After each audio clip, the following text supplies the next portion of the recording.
BJP കേരളത്തിൽ ഉന്നം വയ്ക്കുന്നുണ്ടോ? പ്രത്യേകിച്ച് ഇപ്പോഴത്തെ ഒരു രാഷ്ട്രീയ സാഹചര്യത്തിൽ, അതായത് ഹൈന്ദവ വോട്ടുകളെല്ലാം CPM-ലേക്ക് തിരിയുന്നു എന്നൊരു വർത്തമാനം നിലനിൽക്കെ BJP-ക്ക് നേരത്തെ കണ്ട, അതായത് ലോക്സഭാ തെരഞ്ഞെടുപ്പിൽ കണ്ട ഫലം ഇവിടെ നിയമസഭയിൽ ഉണ്ടാകുമോ എന്നൊരു സംശയം ചില ഭാഗത്തു നിന്നൊക്കെ ഉയരുന്നുണ്ട്. ഇപ്പോൾ സുകുമാരൻ നായരും വെള്ളാപ്പള്ളി നടേശനും പറയുന്ന അനുസരിച്ച് നായന്മാരും ഈഴവരും വോട്ടുകൾ അതുപോലെ തന്നെ ചെയ്യണമെന്നില്ലല്ലോ. അപ്പോൾ ഈ സാമുദായിക നേതാക്കന്മാർ പറയുന്നത് കേട്ട് വോട്ട് മറിയുന്നില്ല, മറിച്ച് അണികളിലൂടെയാണ്.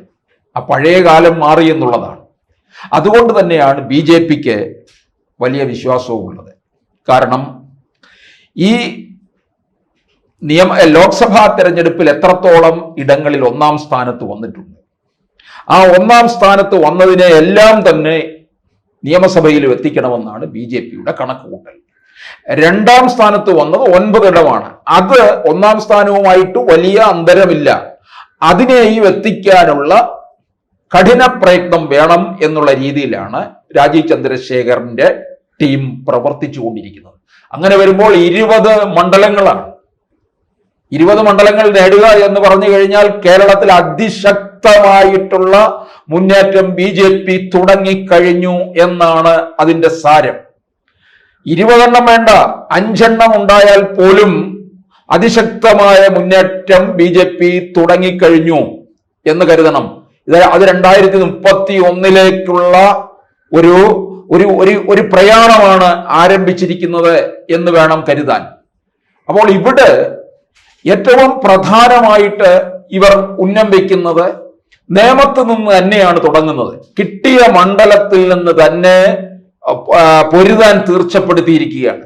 അതുകൊണ്ട് രാജീവ് ചന്ദ്രശേഖരനെ തന്നെ നേമമണ്ഡലത്തിലേക്ക് ഇറക്കാൻ തീർച്ചപ്പെടുത്തിയിരിക്കുകയാണ്. കാരണം ഇനി നേമത്തുകാർക്ക് രാജീവ് ചന്ദ്രശേഖരനെ പ്രത്യേകം പരിചയപ്പെടുത്തി കൊടുക്കേണ്ട ആവശ്യമില്ല. ലോക്സഭാ തെരഞ്ഞെടുപ്പിൽ വന്നപ്പോൾ പലരും ചോദിച്ചു ഏതാണ് ഈ രാജീവ് എന്നുള്ളത്.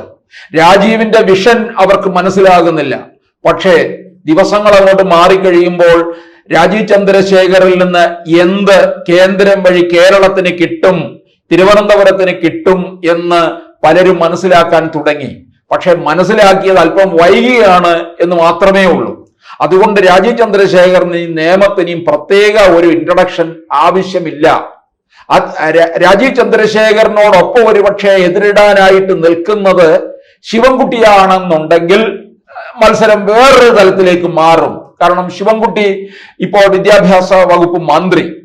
അദ്ദേഹത്തിന് നേമത്തുള്ള ഒരു ജനപിന്തുണ വളരെ വലുതാണ്. കാരണം ജനങ്ങളുമായി താഴേത്തട്ടിൽ ഇറങ്ങി പ്രവർത്തിച്ച് ശീലമുള്ള ആളാണ്. പക്ഷെ എന്താണ് ഇവർ തമ്മിലുള്ള വ്യത്യാസം എന്ന് ചോദിച്ചാൽ, ശിവൻകുട്ടി താഴേത്തട്ടിൽ ഇറങ്ങി പ്രവർത്തിക്കും, രാജീവ് ചന്ദ്രശേഖരന് അത് പറ്റില്ല. പക്ഷെ രാജീവ് ചന്ദ്രശേഖരന് ഒരു വിഷൻ ഉണ്ട് എന്നുള്ളതാണ്. ആ വിഷനാണ് പലരും മുൻതൂക്കം കൊടുക്കുന്നത്.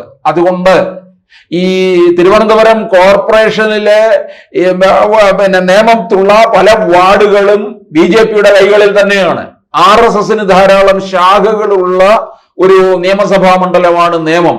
അപ്പോൾ കൂടുതൽ വിജയസാധ്യത ഉറപ്പുവരുത്തുന്നുണ്ട്. നേമമാണ് ഇവരുടെ ലിസ്റ്റിൽ ഒന്നാമത്തേത്. അതിൽ വിജയമുണ്ട് എന്നുള്ള രീതിയിൽ തന്നെയാണ് നിൽക്കുന്നത്. രാജീവ് ചന്ദ്രശേഖർ നിയമസഭയിൽ 2026-ൽ എത്തിയിരിക്കും എന്നുള്ള രീതിയിലാണ് പാർട്ടി പ്രവർത്തിക്കുന്നത്. പിന്നീട് നമ്മൾ വരുമ്പോൾ തിരുവനന്തപുരത്ത് മറ്റും പലതുമുണ്ട്. പക്ഷെ അതിനേക്കാൾ പാർട്ടി മുൻഗണന കൊടുക്കുന്ന ആ ഒരു ഇതനുസരിച്ച് പറയുകയാണ്. ആലപ്പുഴ ജില്ലയിലേക്ക് വരിക. ആലപ്പുഴ ജില്ലയിലെ കായംകുളമാണ്. കായംകുളം എടുത്തു പറയാൻ കാരണം ഇക്കഴിഞ്ഞ ലോക്സഭാ തെരഞ്ഞെടുപ്പിൽ ശോഭാ സുരേന്ദ്രന് 3 ലക്ഷത്തോളം വോട്ട് നേടി. അതൊരു വലിയ വിജയമായിരുന്നു.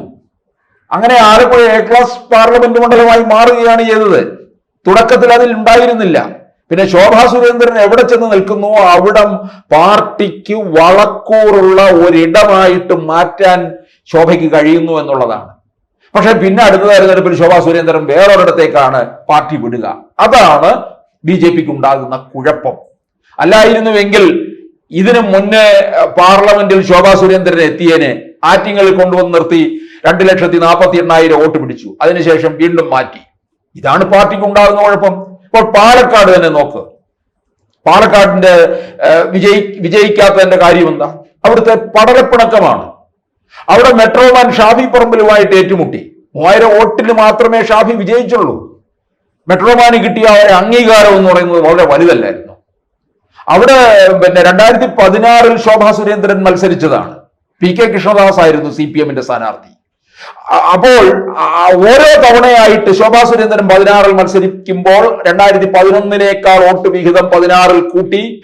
അങ്ങനെ കൂട്ടി കൊണ്ടുവന്ന ഇടത്ത് പിന്നെ പടലപ്പിണക്കം കാരണം പാർട്ടിക്ക് ഗതി പിടിക്കാത്ത ഒരവസ്ഥയിലേക്ക് കാര്യങ്ങൾ മാറുകയാണ് ചെയ്യുന്നത്. അതുപോലെ ആകാതിരിക്കാൻ ശ്രദ്ധിക്കുക എന്നുള്ളതാണ്. കായംകുളത്ത് വന്നു കഴിഞ്ഞാൽ, കായംകുളത്ത് ആലപ്പുഴ പാർലമെന്റ് മണ്ഡലത്തിലെ ലോക്സഭാ തെരഞ്ഞെടുപ്പില് 48,000 വോട്ടാണ് ശോഭാ സുരേന്ദ്രൻ പിടിച്ചത്. അവിടെ KC വേണുഗോപാൽ 50,000 വോട്ടേ പിടിച്ചിട്ടുള്ളൂ. KC വേണുഗോപാൽ വിജയിച്ച സ്ഥാനാർത്ഥി 48,000 വോട്ട് 2ാം സ്ഥാനത്ത് വന്ന് നിൽക്കുകയാണ്. CPM ഒക്കെ അവിടെ 3ാം സ്ഥാനത്തേക്ക് അങ്ങ് താഴെ തട്ടിലേക്ക് പോയിരിക്കുകയാണ് ചെയ്യുന്നത്. അപ്പോൾ ഇത് ഒന്നാഞ്ഞ് പ്രവർത്തിച്ചു കഴിഞ്ഞാൽ അത് ഈ നിയമസഭാ സീറ്റ് എത്തിക്കാൻ കഴിയുമല്ലോ. അത് ശോഭാ സുരേന്ദ്രൻ ഇപ്പോൾ അവിടെ തന്നെ കേന്ദ്രീകരിച്ച് പ്രവർത്തിക്കുകയാണ് ചെയ്യുന്നത്. കാരണം ആലപ്പുഴയിലെ ഇവരുടെ മുന്നേറ്റം, ശോഭാ സുരേന്ദ്രന്റെ കഴിവ് അവിടുത്തെ വോട്ടർമാർ നേരിൽ കണ്ടു. കാര്യങ്ങൾ നേടിയെടുക്കാൻ മണ്ഡലത്തിന്റെ വികസനത്തിന് പറ്റിയ സ്ഥാനാർത്ഥിയാണ് എന്ന് ജനങ്ങൾക്ക് ബോധ്യപ്പെട്ടു. അതുകൊണ്ടാണ് അവിടെ വോട്ട് വിഹിതം കുതിച്ചു ഉയർന്നത്. ആ കുതിച്ചു കയറ്റം വിജയത്തിലേക്കായിരിക്കണമെന്നാണ് പാർട്ടി നിഷ്കർഷിക്കുന്നത്. അതുകൊണ്ടാണ് ഇത്തവണ പറയുന്നത് വോട്ട് വിഹിത വർധനവല്ല, ജയമാണ് നോട്ടം എന്ന്. അപ്പോൾ രണ്ടാമത് ഇവർക്ക് നേടിയെടുക്കാൻ പറ്റുന്ന മണ്ഡലം കായംകുളമാണ്. മൂന്നാമത് വരുമ്പോഴോ കേരളത്തിന്റെ വടക്കേറ്റത്ത് മഞ്ചേശ്വരം മണ്ഡലമാണ്. ഈ മഞ്ചേശ്വരം മണ്ഡലം പലപ്പോഴും കൈവെള്ളയിൽ വന്ന് വീഴാൻ തുടങ്ങിയതാണ്. തട്ടി കളഞ്ഞു എന്ന് പറഞ്ഞാൽ മതിയല്ലോ. നിസ്സാര വോട്ടുകൾക്കാണ് സുരേന്ദ്രൻ പരാജയപ്പെട്ടത്. എന്നിട്ട് 2021 വന്നിട്ട് 2 മണ്ഡലത്തിൽ പോയി നിന്ന് മത്സരിക്കുന്നു. ഈ 2 മണ്ഡലത്തിലെ ഒരേ സമയം മത്സരിക്കാൻ തക്കവണ്ണം കേരളത്തിൽ പാർട്ടി അത്ര അങ്ങ് പ്രബലമായോ? അതോ കെ സുരേന്ദ്രൻ അങ്ങ് കൊമ്പത്തെ നേതാവായി മാറിയോ? ഹെലികോപ്റ്ററിലെ മഞ്ചേശ്വരത്ത് നിന്ന് കോന്നിയിൽ വരുന്നു, കോന്നിയിൽ നിന്ന് മഞ്ചേശ്വരത്തേക്ക് പോകുന്നു. എന്തായിരുന്നു ഇത്? 2 നിലം തൊടാൻ കഴിഞ്ഞില്ല. മഞ്ചേശ്വരത്ത് മാത്രം ശ്രദ്ധ കേന്ദ്രീകരിച്ചിരുന്നു എങ്കിൽ അവിടെ വിജയിച്ചേനെ. കോന്നിയിൽ വന്നു നിന്ന് എന്തിനാണ്?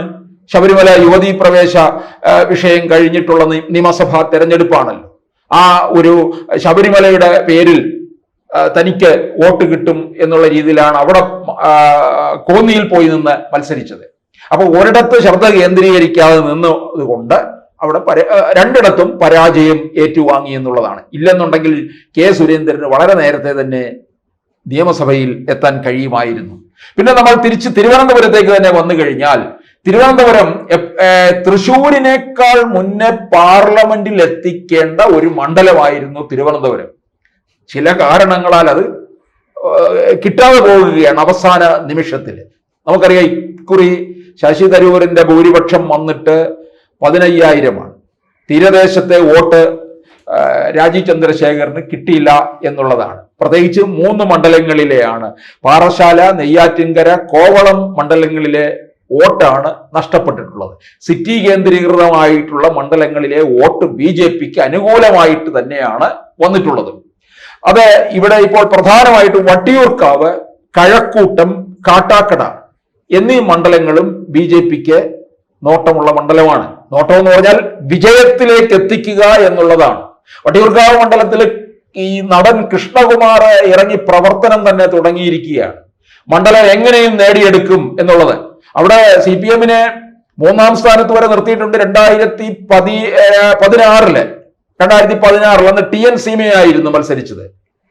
പക്ഷേ അവിടെ കോൺഗ്രസിന്റെ സ്ഥാനാർത്ഥി മുരളീധരൻ വിജയിച്ചു. മുരളീധരൻ തന്നെ വടകരയ്ക്ക് പോയി. അങ്ങനെ ഉപതെരഞ്ഞെടുപ്പ് വന്നു. ആ ഉപതെരഞ്ഞെടുപ്പിലൂടെ അത് CPM കൊണ്ടുപോവുകയും ചെയ്തു. അത് കോൺഗ്രസുകാർക്ക് ഉണ്ടായ ഏറ്റവും വലിയ പരാജയമാണ്. ഇവരിങ്ങനെ പാർലമെന്റ് മണ്ഡലത്തിലേക്ക് ചിലരെയൊക്കെ വിട്ട് അവരുടെ കയ്യിലുണ്ടായിരുന്ന നിയമസഭാ സീറ്റ് കളഞ്ഞു എന്നുള്ളതാണ്. വട്ടിയൂർക്കാവ് പോലെ തന്നെയായിരുന്നു കോന്നിയിലും. അടൂർ പ്രകാശിനെ ആറ്റിങ്ങൽ കൊണ്ടുവന്ന് നിർത്തി പാർലമെന്റിലേക്ക് വിട്ടു. അപ്പോൾ അത് കഴിഞ്ഞ് കഴക്കൂട്ടമാണ്. കഴക്കൂട്ടത്ത് ശോഭാ സുരേന്ദ്രനും മത്സരിച്ചിട്ടുണ്ട്, മുരളീധരനും മത്സരിച്ചിട്ടുണ്ട്. മുരളീധരൻ ഇക്കുറി കഴക്കൂട്ടം കേന്ദ്രീകരിച്ചുകൊണ്ടുള്ള പ്രവർത്തനം നടത്തിക്കൊണ്ടിരിക്കുകയാണ്. അത് കഴക്കൂട്ടത്തും വിജയം ഉറപ്പായിട്ടുള്ള മണ്ഡലമാണ്. അതുകൊണ്ടാണ് ഇത്തവണ പറയുന്നത് വോട്ട് വിഹിത വർധനവല്ല, ജയമാണ് നോട്ടം എന്ന്. അപ്പോൾ രണ്ടാമത് ഇവർക്ക് നേടിയെടുക്കാൻ പറ്റുന്ന മണ്ഡലം കായംകുളമാണ്. മൂന്നാമത് വരുമ്പോഴോ കേരളത്തിന്റെ വടക്കേറ്റത്ത് മഞ്ചേശ്വരം മണ്ഡലമാണ്. ഈ മഞ്ചേശ്വരം മണ്ഡലം പലപ്പോഴും കൈവെള്ളയിൽ വന്ന് വീഴാൻ തുടങ്ങിയതാണ്. തട്ടി കളഞ്ഞു എന്ന് പറഞ്ഞാൽ മതിയല്ലോ. നിസ്സാര വോട്ടുകൾക്കാണ് സുരേന്ദ്രൻ പരാജയപ്പെട്ടത്. എന്നിട്ട് 2021 വന്നിട്ട് 2 മണ്ഡലത്തിൽ പോയി നിന്ന് മത്സരിക്കുന്നു. ഈ 2 മണ്ഡലത്തിൽ ഒരേ സമയം മത്സരിക്കാൻ തക്കവണ്ണം കേരളത്തിൽ പാർട്ടി അത്ര അങ്ങ് പ്രബലമായോ? അതോ കെ സുരേന്ദ്രൻ അങ്ങ് കൊമ്പത്തെ നേതാവായി മാറിയോ? ഹെലികോപ്റ്ററിലെ മഞ്ചേശ്വരത്ത് നിന്ന് കോന്നിയിൽ വരുന്നു, കോന്നിയിൽ നിന്ന് മഞ്ചേശ്വരത്തേക്ക് പോകുന്നു. എന്തായിരുന്നു ഇത്? 2 നിലം തൊടാൻ കഴിഞ്ഞില്ല. മഞ്ചേശ്വരത്ത് മാത്രം ശ്രദ്ധ കേന്ദ്രീകരിച്ചിരുന്നു എങ്കിൽ അവിടെ വിജയിച്ചേനെ. കോന്നിയിൽ വന്നു നിന്ന് എന്തിനാണ്? ശബരിമല യുവതീ പ്രവേശ വിഷയം കഴിഞ്ഞിട്ടുള്ള നിയമസഭാ തെരഞ്ഞെടുപ്പാണല്ലോ. ആ ഒരു ശബരിമലയുടെ പേരിൽ തനിക്ക് വോട്ട് കിട്ടും എന്നുള്ള രീതിയിലാണ് അവിടെ കോന്നിയിൽ പോയി നിന്ന് മത്സരിച്ചത്. അപ്പൊ ഒരിടത്ത് ശ്രദ്ധ കേന്ദ്രീകരിക്കാതെ നിന്നത് കൊണ്ട് അവിടെ 2ഇടത്തും പരാജയം ഏറ്റുവാങ്ങി എന്നുള്ളതാണ്. ഇല്ലെന്നുണ്ടെങ്കിൽ കെ സുരേന്ദ്രന് വളരെ നേരത്തെ തന്നെ നിയമസഭയിൽ എത്താൻ കഴിയുമായിരുന്നു. പിന്നെ നമ്മൾ തിരിച്ച് തിരുവനന്തപുരത്തേക്ക് തന്നെ വന്നു കഴിഞ്ഞാൽ, തിരുവനന്തപുരം തൃശ്ശൂരിനേക്കാൾ മുന്നേ പാർലമെന്റിൽ എത്തിക്കേണ്ട ഒരു മണ്ഡലമായിരുന്നു തിരുവനന്തപുരം. ചില കാരണങ്ങളാൽ അത് കിട്ടാതെ പോകുകയാണ് അവസാന നിമിഷത്തിൽ. നമുക്കറിയാം ഇക്കുറി ശശി തരൂരിന്റെ ഭൂരിപക്ഷം വന്നിട്ട് 15,000 തീരദേശത്തെ വോട്ട് രാജീവ് ചന്ദ്രശേഖറിന് കിട്ടിയില്ല എന്നുള്ളതാണ്. പ്രത്യേകിച്ച് 3 മണ്ഡലങ്ങളിലെയാണ്. പാറശാല, നെയ്യാറ്റിൻകര, കോവളം മണ്ഡലങ്ങളിലെ വോട്ടാണ് നഷ്ടപ്പെട്ടിട്ടുള്ളത്. സിറ്റി കേന്ദ്രീകൃതമായിട്ടുള്ള മണ്ഡലങ്ങളിലെ വോട്ട് BJPക്ക് അനുകൂലമായിട്ട് തന്നെയാണ് വന്നിട്ടുള്ളത്. അത് ഇവിടെ ഇപ്പോൾ പ്രധാനമായിട്ട് വട്ടിയൂർക്കാവ്, കഴക്കൂട്ടം, കാട്ടാക്കട എന്നീ മണ്ഡലങ്ങളും BJPക്ക് നോട്ടമുള്ള മണ്ഡലമാണ്. നോട്ടം എന്ന് പറഞ്ഞാൽ വിജയത്തിലേക്ക് എത്തിക്കുക എന്നുള്ളതാണ്. വട്ടിയൂർക്കാവ് മണ്ഡലത്തിൽ ഈ നടൻ കൃഷ്ണകുമാർ ഇറങ്ങി പ്രവർത്തനം തന്നെ തുടങ്ങിയിരിക്കുകയാണ്. മണ്ഡലം എങ്ങനെയും നേടിയെടുക്കും എന്നുള്ളത്. അവിടെ CPM-നെ 3ാം സ്ഥാനത്ത് വരെ നിർത്തിയിട്ടുണ്ട്. 2016 അന്ന് TN സീമയായിരുന്നു മത്സരിച്ചത്. പക്ഷേ അവിടെ കോൺഗ്രസിന്റെ സ്ഥാനാർത്ഥി മുരളീധരൻ വിജയിച്ചു. മുരളീധരൻ തന്നെ അവിടെ വടകരയ്ക്ക് പോയി. അങ്ങനെ ഉപതെരഞ്ഞെടുപ്പ് വന്നു. ആ ഉപതെരഞ്ഞെടുപ്പിലൂടെ അത് CPM കൊണ്ടുപോവുകയും ചെയ്തു. അത് കോൺഗ്രസുകാർക്ക് ഉണ്ടായ ഏറ്റവും വലിയ പരാജയമാണ്. ഇവരിങ്ങനെ പാർലമെന്റ് മണ്ഡലത്തിലേക്ക് ചിലരെയൊക്കെ വിട്ട് അവരുടെ കയ്യിലുണ്ടായിരുന്ന നിയമസഭാ സീറ്റ് കളഞ്ഞു എന്നുള്ളതാണ്. വട്ടിയൂർക്കാവ് പോലെ തന്നെയായിരുന്നു കോന്നിയിലും. അടൂർ പ്രകാശിനെ ആറ്റിങ്ങൽ കൊണ്ടുവന്ന് നിർത്തി പാർലമെന്റിലേക്ക് വിട്ടു. അപ്പോൾ അത് കഴിഞ്ഞ് കഴക്കൂട്ടമാണ്. കഴക്കൂട്ടത്ത് ശോഭാ സുരേന്ദ്രനും മത്സരിച്ചിട്ടുണ്ട്, മുരളീധരനും മത്സരിച്ചിട്ടുണ്ട്. മുരളീധരൻ ഇക്കുറി കഴക്കൂട്ടം കേന്ദ്രീകരിച്ചുകൊണ്ടുള്ള പ്രവർത്തനം നടത്തിക്കൊണ്ടിരിക്കുകയാണ്. അത് കഴക്കൂട്ടത്തും വിജയം ഉറപ്പായിട്ടുള്ള മണ്ഡലമാണ്.